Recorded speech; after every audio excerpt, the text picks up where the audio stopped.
میرے نزدیک انہاں قولاں چوں جڑا قول ثابت ہویا تے راجے پکا وہ تیسرا قول ہے کہ آپ جڑے ایام تشریق ہے 11 12 13 یہ درمیان دا دن یعنی 12 جڑا ادو شہید ہوئے آندا اس تو میں انہوں ترجیح دیتی ہے کہ ابو عثمان نہدی تو یہ روایت بالکل صحیح ثابت ہے اور وہ اس واقعہ دے وقت موجود سی انہوں دے سامنے سارا واقعہ گزریا۔ باقی یہ کہ وہ جو معاملات ہوئے اس کی وجہ سے پھر میں سمجھتا ہوں کہ سیدنا عثمان کی شہادت ان کی غلطیوں کا کفارہ بن گئی اس حوالے سے۔ آج کی ڈیٹ میں ہم انہیں کوئی متون نہیں کر سکتے کہ آپ جناب عائشہ آپ یہ کہتی تھیں کہ قتل کر دو، یعنی جناب عثمان کے لیے انہیں ناصل کہتی تھیں اور کہتی تھیں کہ یہ کافر ہو گئے ہیں۔ اب جب یہ پتہ چل گیا کہ قتل کا حکم کس نے دیا، قتل کرنے والے کون ہیں، سب کے سب اہل مدینہ تھے، سب کے سب اصحاب تھے، حتیٰ مین قاتلین طلحہ اور زبیر اور اسی طرح سے دیگر لوگ تھے۔ 18 ذو الحجہ سن 35 ہجری کو سیدنا عثمان غنی رضی اللہ تعالیٰ عنہ کی شہادت کا عظیم سانحہ پیش آیا، اور ہمیشہ سے اہل سنت و جماعت 18 ذو الحجہ کو سیدنا عثمان ابن عفان ذو النورین رضی اللہ تعالیٰ عنہ کے فضائل و مناقب پہ اس تاریخ کو محافل اور مجالس کا اہتمام کر کے ذکر سیدنا عثمان غنی اور ذکر شہادت عثمان غنی رضی اللہ تعالیٰ عنہ کرتے ہیں، اور شروع سے ہمارا بحمد تعالیٰ یہ معمول چلا آ رہا ہے۔ اس موقع پر بعض روافظ کی طرف سے اور بعض نیم روافظ کی طرف سے کچھ اشکالات پیش کیے جاتے ہیں۔ ان میں سے سب سے پہلا اشکال یہ پیش کیا جاتا ہے کہ 18 ذو الحجہ تو عثمان غنی رضی اللہ تعالیٰ عنہ کی شہادت کی تاریخ ہی نہیں ہے۔ تو اس پر بحمد تعالیٰ میں نے تفصیل کے ساتھ اہل سیر اور محدثین کی کتابوں سے، فضائل مناقب اور حدیث کی کتابوں سے بحمد تعالیٰ میں نے روایات پیش کر کے اور اقوال اہل سیر پیش کر کے باقاعدہ حوالہ جات دکھا کے ثابت کیا کہ جمہور اہل سیر کے نزدیک سیدنا عثمان غنی رضی اللہ تعالیٰ عنہ کی شہادت 18 ذو الحجہ ہی کو ہوئی ہے۔ اس سلسلہ میں دو حوالے آج پیش کر دیتا ہوں۔ یہ تاریخ الطبری ہے، امام ابو جعفر محمد بن جریر الطبری کی، جلد نمبر اس کی 2 ہے اور صفحہ نمبر 689 لکھتے ہیں فقال الجمہور منہم قتل ل18 لیلۃ مضت من ذی الحجہ سنہ 35 کہ عثمان غنی رضی اللہ تعالیٰ عنہ کی شہادت 18 ذو الحجہ کو 35 ہجری میں ہوئی۔ اس کے علاوہ امام بخاری نے اپنی کتاب التاریخ الصغیر کے صفحہ نمبر 34 پر اپنی طرف سے اپنا موقف لکھا، کسی قول کو نقل نہیں کیا۔ قال البخاری، امام بخاری نے کہا وقتل عثمان سنہ 35 ل18 خلت من ذی الحجہ یوم الجمعہ، عثمان غنی رضی اللہ تعالیٰ عنہ کی شہادت 35 ہجری کو 18 ذو الحجہ جمعہ کے دن واقع ہوئی، اور اس کے علاوہ درجنوں حوالہ جات موجود ہیں۔ جمہور اہل سیر کے نزدیک 18 ذو الحجہ ہی عثمان غنی رضی اللہ تعالیٰ عنہ کی شہادت کا دن ہے۔ اس سلسلہ میں ان تمام جمہور کے اقوال کو چھوڑ کے بعض لوگ ایک روایت کا سہارا لیتے ہیں جو کہ مسند احمد ابن حنبل میں موجود ہے۔ ابو عثمان النہدی تابعی کہتے ہیں کہ عثمان غنی رضی اللہ تعالیٰ عنہ کی شہادت ایام تشریق کے وسط میں ہوئی، یعنی 12 ذو الحجہ کو شہادت عثمان غنی رضی اللہ تعالیٰ عنہ ہوئی ہے، اور اس روایت کی بنیاد پہ فیصل آباد کے مولوی اسحاق اور ان کے متبعین یہی راگ الاپتے ہیں کہ نہیں جی 18 ذو الحجہ نہیں بلکہ 12 ذو الحجہ کو اور ایام تشریق کے وسط میں عثمان غنی رضی اللہ تعالیٰ عنہ کی شہادت کا جو سانحہ وہ پیش آیا، جبکہ حقیقت یہ ہے کہ اگر اس روایت پر غور کیا جائے تو اس پر 2 بڑے مضبوط قرینے موجود ہیں کہ عثمان غنی رضی اللہ تعالیٰ کی شہادت کے والے سے 12 ذو الحجہ کا قول یہ بالکل غلط اور جمہور کے خلاف ہے۔ اس کی ایک وجہ یہ کہ جہاں تک تعلق ہے ابو عثمان النہدی کی روایت کا، تو ابو عثمان النہدی یہ کوفی ثم البصری ہیں، پہلے کوفہ میں رہتے تھے پھر بصرہ میں، اور عثمان غنی کی شہادت کے وقت ابو عثمان النہدی کا مدینہ شریف میں موجود ہونا ثابت نہیں ہے۔ اب یہ جو روایت ابو عثمان نہدی بیان کر رہے ہیں کہ ایام تشریق کے وسط میں عثمان غنی رضی اللہ تعالیٰ عنہ کی شہادت ہوئی، یہ احادیث صحیحہ کے خلاف بنتا ہے، وہ اس اعتبار سے کہ صحیح سند کے ساتھ کتب احادیث میں موجود ہے کہ جس دن عثمان غنی رضی اللہ تعالیٰ عنہ کی شہادت ہوئی اس دن سیدنا عثمان نے روزہ رکھا ہوا تھا۔ اس کا حوالہ سن لیں، مسند احمد ابن حنبل میں حدیث نمبر 526 مکتبہ رشیدیہ، احمد شاکر نے اس کی سند کو صحیح قرار دیا، اور المستدرک علی الصحیحین حدیث نمبر 4611 اور مجمع الزوائد میں 4563 نمبر حدیث ہے، مصنف ابن ابی شیبہ میں 3115 نمبر، اور الطبقات الکبریٰ امام ابن سعد کی کتاب اس میں جلد 2 صفحہ نمبر 41 اور 42 پر، اور صحیح ابن حبان میں 6919 نمبر، اور اس کے علاوہ متعدد کتب احادیث میں یہ حدیث موجود ہے کہ سیدنا عثمان غنی رضی اللہ تعالیٰ عنہ کو اپنی شہادت کے دن رسول اللہ صلی اللہ علیہ وآلہ وسلم کی خواب میں زیارت نصیب ہوئی، تو نبی پاک صلی اللہ علیہ وآلہ وسلم نے فرمایا کہ عثمان آج روزہ ہمارے ساتھ افطار کرنا۔ اس دن عثمان غنی رضی اللہ تعالیٰ عنہ کا روزہ تھا، اور احادیث صحیحہ سے عید کے دن روزہ رکھنے کی ممانعت ثابت ہے۔ صحیح بخاری، صحیح مسلم میں، سنن ابی داؤد اور سنن ترمذی میں، جیسے صحیح بخاری میں 1991، 1992، 1995، 1997، اور صحیح مسلم میں کئی مقامات پہ، اور سنن ابی داؤد میں 2418، 2419، اور اس کے علاوہ جامع ترمذی میں 772 نمبر حدیث ہے کہ رسول اللہ صلی اللہ علیہ وآلہ وسلم نے عید کے دن روزہ رکھنے سے منع فرمایا۔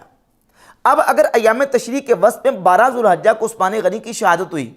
احادیث صحیحہ سے موجود ہے کہ عثمان غنی نے اس وقت روزہ رکھا ہوا تھا، اور ایام تشریق میں روزہ نہیں رکھا جاتا، عید کے دن میں روزہ نہیں ہوتا، اور عثمان غنی کا روزہ تھا، تو کیا خلیفہ راشد عثمان غنی ان ممنوعہ دنوں میں روزہ رکھ کے بیٹھے ہوئے تھے؟ ہرگز نہیں۔ تو ثابت ہوا کہ عثمان غنی کی جس دن شہادت ہوئی نہ تو وہ عید کا دن تھا،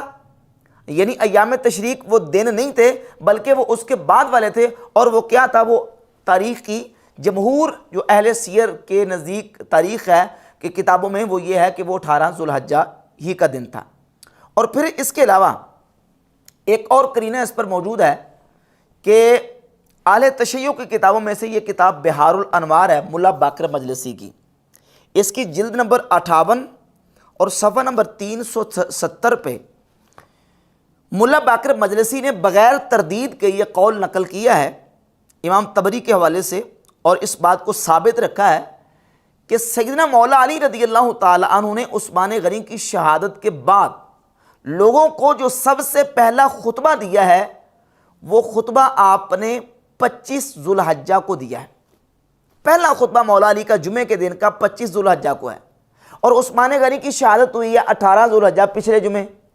تو اس قرینے سے بھی ثابت ہوتا ہے کہ 18 ذوالحجہ ہی شہادت عثمان غنی رضی اللہ تعالیٰ عنہ کی تاریخ ہے۔ باقی جو تاریخیں ہیں وہ بعض کے اقوال تو ہیں، لیکن جمہور کا قول جو ہے اور یہی راجح اور یہی مشہور ہے کہ وہ 18 ذوالحجہ کا قول ہے۔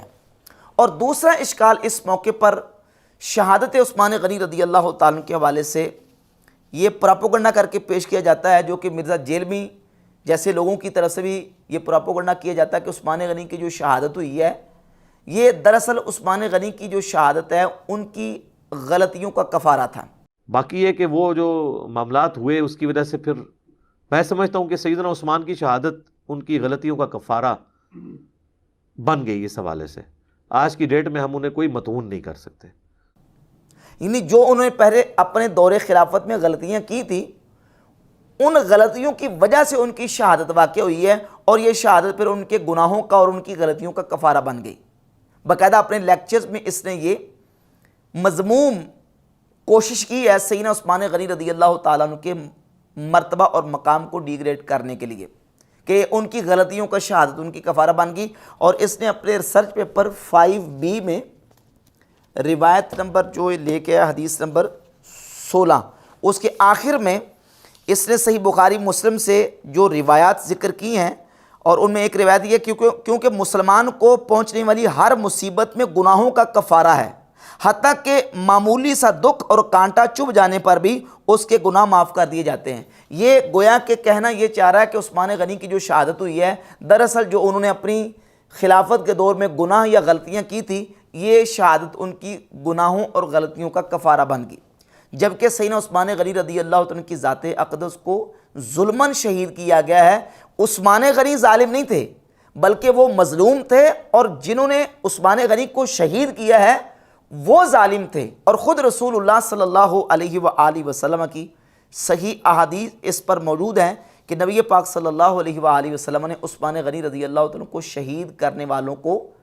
منافق قرار دیا، اور اس کی راویہ بھی ام المومنین سیدتنا عائشہ صدیقہ رضی اللہ تعالیٰ عنہ کی ذات گرامی قدر ہیں۔ مسند احمد ابن حنبل میں جلد نمبر 7 صفحہ نمبر 111 پہ، اور سنن ابن ماجہ میں حدیث نمبر 112، السنہ امام ابن ابی العاصم کی اس میں 1179 نمبر حدیث ہے، اور مستدرک الصحیحین میں جلد نمبر 3 صفحہ نمبر 106 پہ امام حاکم نے اس حدیث کو صحیح کہا، اور حدیث صحیح ہے کہ نبی پاک صلی اللہ علیہ وآلہ وسلم نے سیدنا عثمان غنی سے فرمایا، یا عثمان ان اللہ مقمصک قمیصا، اے عثمان اللہ تجھے قمیص پہنائے گا،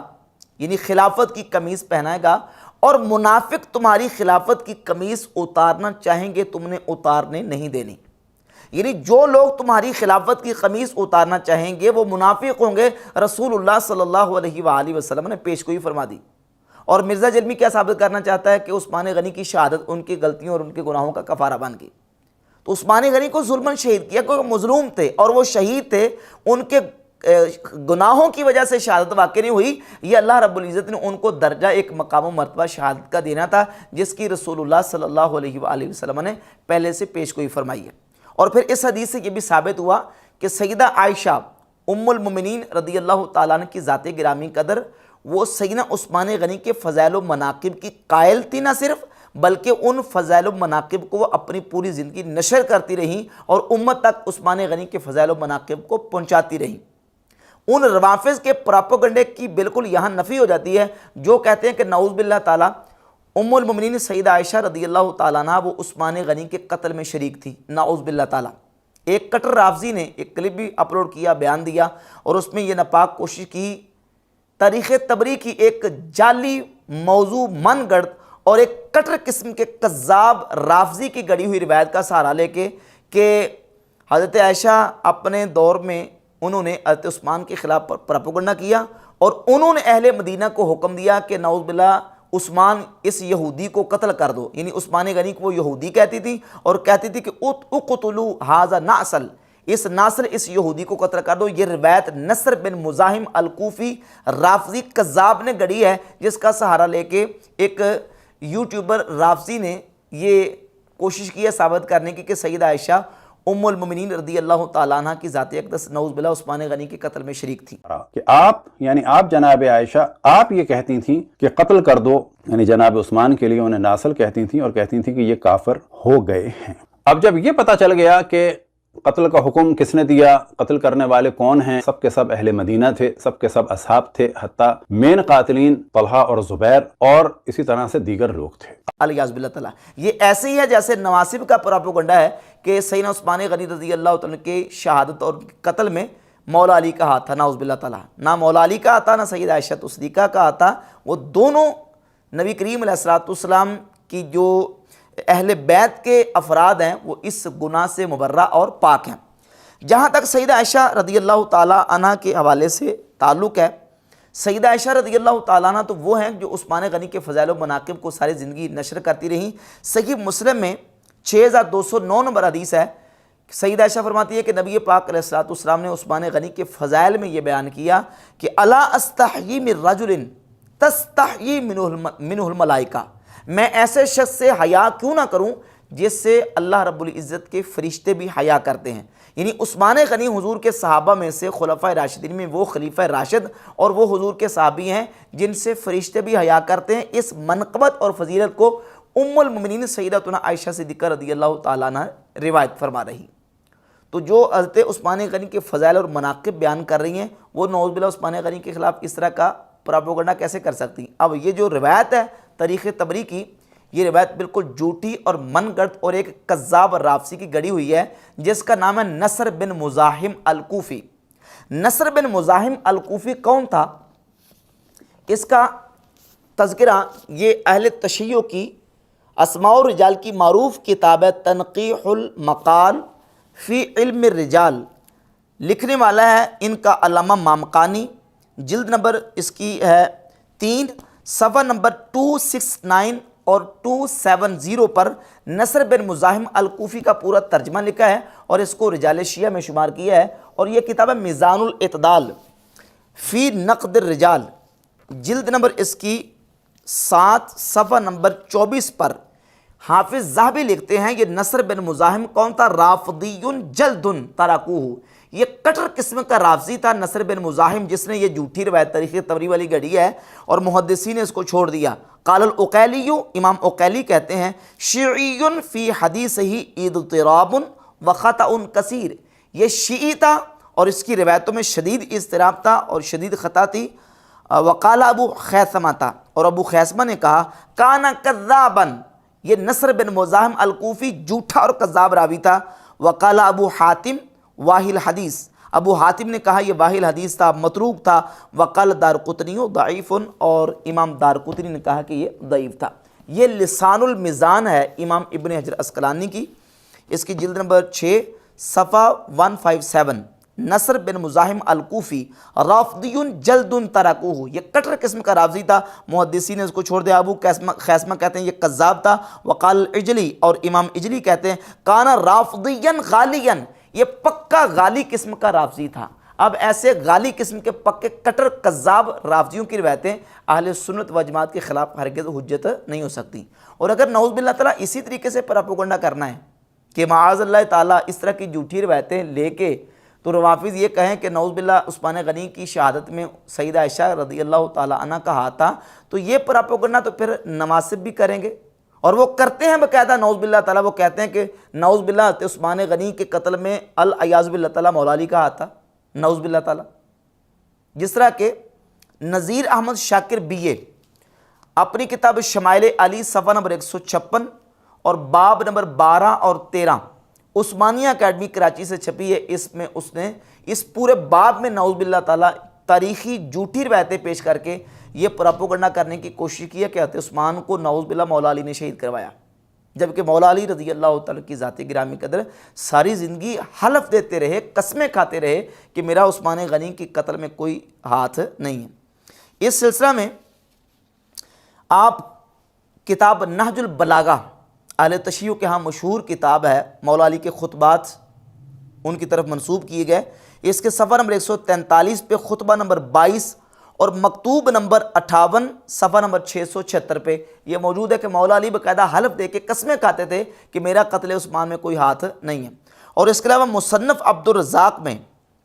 جلد نمبر 11 صفحہ نمبر 450 پہ موجود ہے کہ سیدنا عبداللہ ابن عباس رضی اللہ تعالی عنہما فرماتے ہیں کہ میں نے مولا علی سے خود سنا، آپ اللہ کی قسم کر کے کہتے تھے واللہ ما قتلت عثمان ولا امرت بقتلہ ولکن غلبت، کہ اللہ کی قسم نہ میں نے عثمان غنی کو قتل کیا اور نہ میں عثمان غنی کو میں نے قتل کرنے کا حکم دیا، لیکن مجھ پر غلبہ کیا گیا۔ اور اس کے علاوہ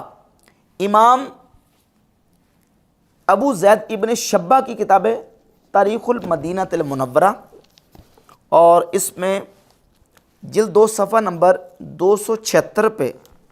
276 پہ روایت موجود ہے کہ سیدنا زید ابن ارقم رضی اللہ تعالیٰ عنہ کے پاس مولا علی رضی اللہ تعالیٰ عنہ ایک موقع پر تشریف لے کے گئے، اور یہ زید ابن ارقم مولا علی رضی اللہ تعالیٰ کے جو نا وہ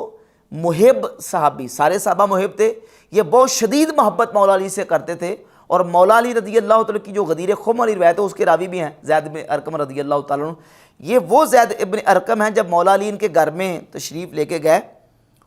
تو مولا علی نے ان سے فرمایا سلونی عما شئتم،